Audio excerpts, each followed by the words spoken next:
আচ্ছা বাবু, বিয়ের 3 মাস হয়ে গেল, তুমি আমাকে কোথাও ঘুরতে নিয়ে যাওনি। প্লাস তুমি আমাকে আগে বলতা এটা করব সেটা করব, এখানে ঘুরতে নিয়ে যাব সেখানে ঘুরতে নিয়ে যাব, ঘোরার দিন।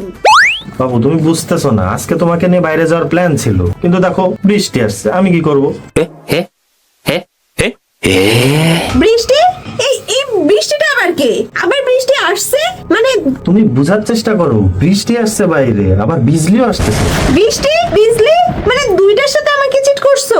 আচ্ছা আচ্ছা আচ্ছা, টপিকটা বাদ দাও। আমি দিব না বাদ। আচ্ছা আবার তুমি এটাও বলেছিলে যে বিয়ের পরে আমাকে মাথায় তুলে রাখবা, দেখছি তো কেমন করে রাখছো। দেখো আসলে আমার ইচ্ছা ছিল যে আমি তোমাকে রানীর মতো করে রাখবো। क्या बक रहे हो माधव? রানীটা আবার কে? ये फंस गया सीएम। মানে আমি কল্পনা, আমার কল্পনায় দেখতাম যে আমি তোমাকে রানীর ও মতো করে আবার রাখবো। কল্পনা?